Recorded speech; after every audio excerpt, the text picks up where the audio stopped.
What's up, everyone? It's Matt from Diazable, and long time no see. I've been MIA for a while, but I'm hoping to get back into my Everything. And with that, I'm happy to review one of my favorite bands of all time, the Acacia Strain. Now, I feel saying that they're one of my favorite bands and I review music, and I don't want to be like biased towards music. I'm trying to do all these reviews very like as a reviewer, as someone who has not a fan or doesn't like something. I really genuinely want to listen to the music purely as is without having any biases. Now, with that being said, the new Acacia Strain albums, two of them to be precise. Step into the light and failure will follow. It's going to be some interesting discussion on this review. And with that, the Acacia Strain, a little review about them, or I guess who they are. They come from the Northeast area, originally from Massachusetts area. Now they're from Albany, New York. They've always described themselves as being heavy. They've been told, or people have told them that they are deathcore, metalcore, some kind of core, and they usually That so I respect saying that they're just heavy. some people say they're too metal for the hardcore people and too hardcore for the metal people is a good way to describe them. But with these new two albums, I think that both metal and hardcore people can kind of put that aside because they definitely bring some new stuff and new playing styles and just interesting uh, aspects to their music with these two releases. And with that out of the way, I want to dissect these songs and tell you how I feel about this album. So let's get into it.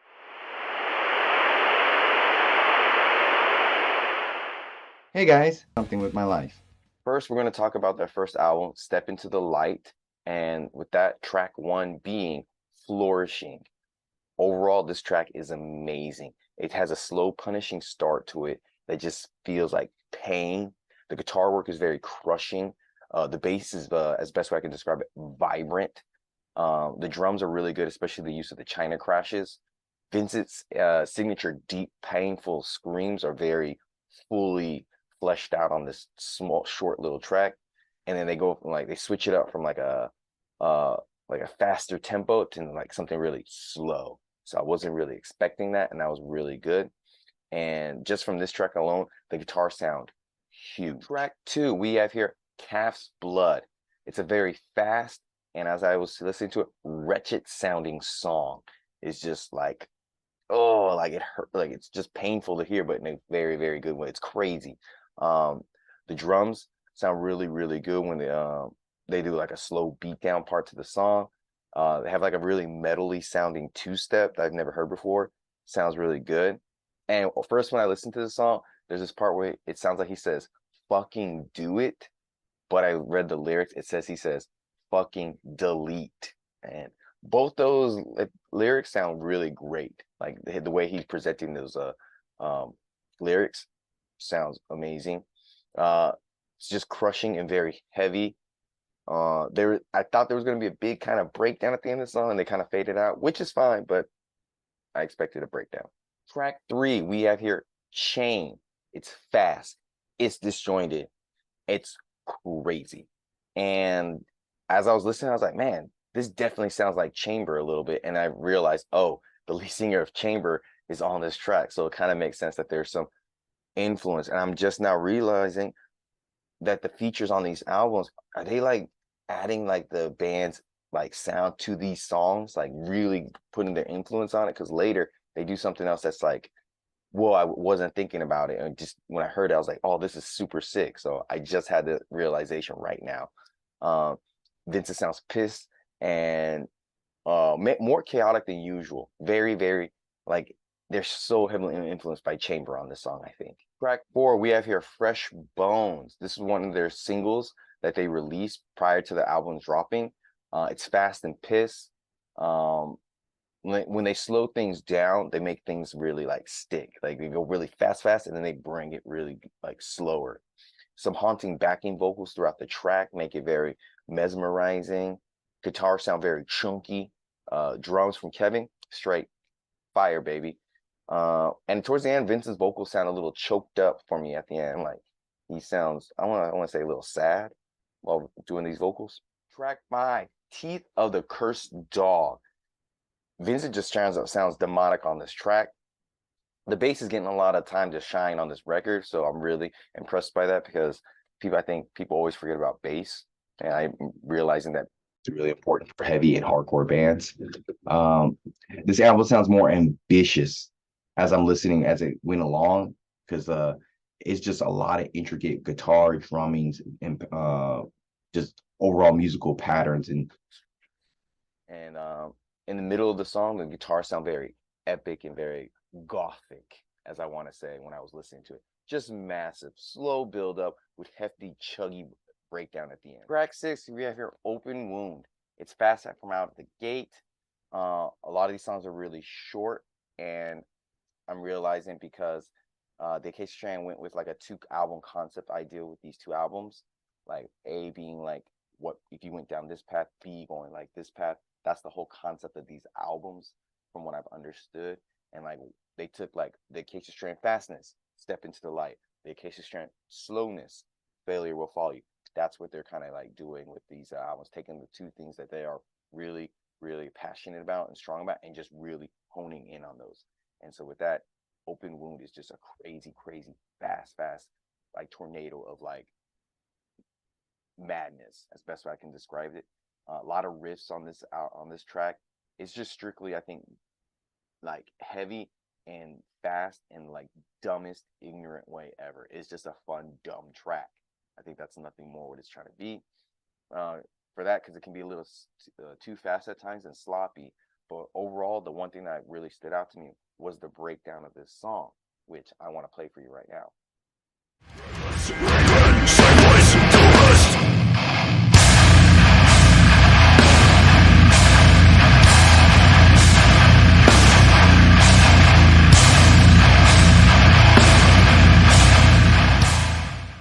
It's a dumb, ignorant song in a good way. Track 7, we have Sinkhole, which I think is probably everyone's going to be fan favorite song for this track because Tsunami is like the hottest thing ever. The opening with the drum and the bass, very good. It's getting sadder and heavier with these tracks. On this album, on this track, I was getting a lot of like Soundgarden vibes. And I would say the feature from Joseph from Tsunami, I feel like his vocals should have been turned up a little bit more in the mix because he was really hard to hear. But the next thing that really caught my eye was they took a Tsunami riff and put it in their song. And I was like, what? And so that was pretty impressive. So I see where those influences from like the features are really coming in on these tracks, which is pretty cool. The China crashes sound really good. It's heavy, it's catchy. The ending of the song is pretty epic. You ruined everything. Great line. And it kind of just plays out in like a creepy way. Great. But I really want to show you the influence of Tsunami on this track. Literally like playing like their riffs and stuff with him there on the track. It's pretty kind of mind blowing to me. Fuck you! Die slow!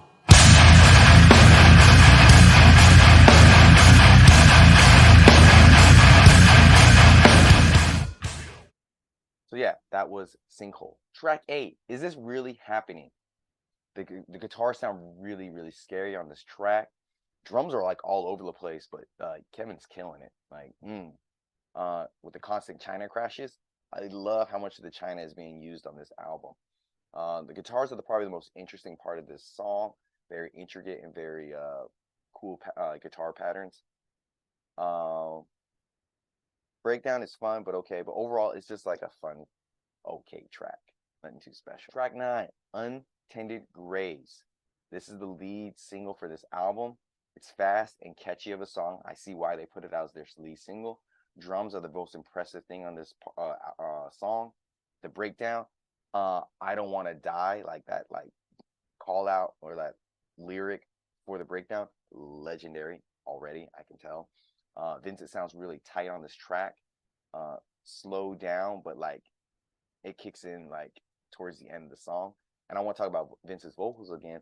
I think he said this is the best he's been sounding in the past 20 years of his career as a singer. He sounds really young and refreshed. I don't know what he's doing, but he's doing a great job. And the breakdown at the end of the song, sick. Track 10, none of us asked to be here.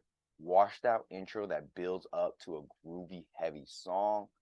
And like one of the lyrics that just stood out for me was, damn, like it was like, oof, there's no life in a coward's grave. Overall, it's a bit of a repetitive song, but like a lot of ending tracks on the Acacia Strain albums tend to be a bit repetitive and just kind of play out. And so I think it goes with the overall feel of this album, even though it's like fast. Well, not overall feel of the album, but overall it's a very Acacia Strain song to play out. So it's a very, very good song. Now that was my overall thoughts of Step Into the Light, and I want to talk about my overall feels of it at the end of the video. So with that being said, we're going to talk about Failure Will Follow You, which is the other album they dropped, which is more the slower, doomy vibes of an album. And that's like all the slow, crushing, like heavy stuff that Acacia Strain is known for. They really funneled it into this particular album. And with that, let's talk about this album. Track 1, Pillar of Salt. It's a grimy and creepy buildup of a song. Now, these tracks are all going to be very long and very like, it's going to take a lot of your energy to get through them because they're almost 10 minutes long, if not more. So like, if you're not a casual fan of Acacia Strain, you might not like it, but like you need to really sit down and process these 3 songs. The feel of the song from the get-go reminds me of like Castlevania, like an old like vampire video game. Again, once it starts kicking in, they bring in that signature Acacia Strain doom sound. Very, very, very doomy. Creepy sound clips throughout the song. Overall, the song as it builds up, it's just a slow burn. But then it kicks in. It kicks in hard, buddy. Like some nasty screams from Dylan from Full of Hell, like very Full of Hell influences. So if you're a fan of Full of Hell, I said Full of Hell a lot, you're really gonna like the feature on here. Like to me, the lyrics pretty good. Some deep questions. Maybe they've been asked before or said in other songs, but stuff like, where do I go when I die? Will you miss me when I'm gone? Like it's very typical Vincent's lyric writing style.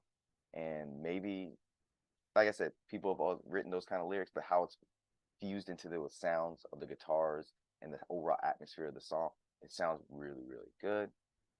The guitars are very haunting and just kind of creep in and out through the song. What else? Like, it feels like to me, overall, the feel of this song makes me feel like a dark priest giving a depressing sermon to people. That's how I feel about this song. And wasn't expecting those female vocals to come in. Like, that was very, very unexpected with what the Acacia Strain usually brings. But with this album, I shouldn't have been surprised when they brought in some new kind of elements, like female vocals and the slow dooming sound. Shouldn't be surprised that they were going to experiment. Overall, the song is just very depressing, and I love it. And they kind of bring it back to the bring it back at the end to make it heavy, and like feels like a hellish descent into like anxiety and madness towards the end of the song. And with that, I want to play a small clip of like one of the things that caught my attention while listening to this song.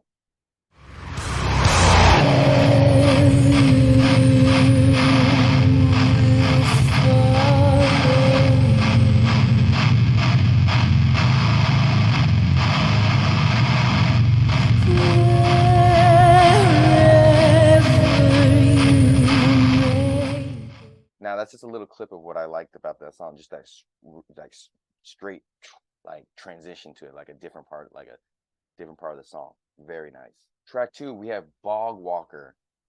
Very, very 70s doom riffs throughout this song. The dissonant guitars ringing throughout the song just sound really, really, really good. I would say there's a lot of crowbar influence on this song. Vincent's like doing some like slow, like not slow, but harsh vocals on a slow like beat. Like everyone else is playing really slow, but he's like going really hard on the vocals. And I was like, oh, that's pretty interesting. I feel like you don't hear that often. Usually when they go soft, the vocalist goes soft as well. So it's cool to see that opposite. Chuggy guitars sound good. Best way I can describe it, this song reminds me of a Castle Jackal shirt. Like if you could put his shirts into music, this is what it would come out as. creepy throughout half the song. Slow plucking of the guitars adds like a real cool and eeriness to the overall song. The drums build up and add to the creepiness. Just everyone's just adding to this like overall dread and like lingering creepiness of this song. Um, I would say since this is like I think it's like 17 minutes long, this track. Let me see. Yeah, it's like a really long track. So I can see a lot of people like not feeling it, but they're creating an atmosphere with this album. And I think it's very essential that this song needs to be as long as it should be for what they're trying to do and trying to create here, which I think they pull off pretty well for being such a heavy band, but experimenting with like softer and like slower stuff, showing that hey, we can also be like not just heavy. We can create an atmosphere with our skills. So that is really appreciated, I think, on this track and this overall album. But I will say, towards the end, they kind of do some like butt rocking, like guitar, like playing, like stuff you would hear at like I don't know, Three Doors, what is it? Three Doors Down and 3/8 Grace and stuff like that. I was like, oh, kind of sounded Nickelbacky here. But but there's a line at the end of the song that I really felt that I was like, oh, that like made me just really love the song. The world will do as they please.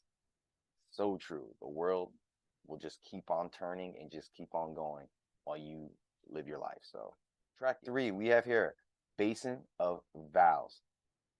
Fuck. Like, Vincent sounds terrifying.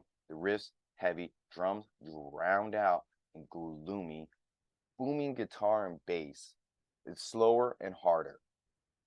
What was it? This might have been like the nastiest Vincent has ever sounded. I felt like he just was like going off.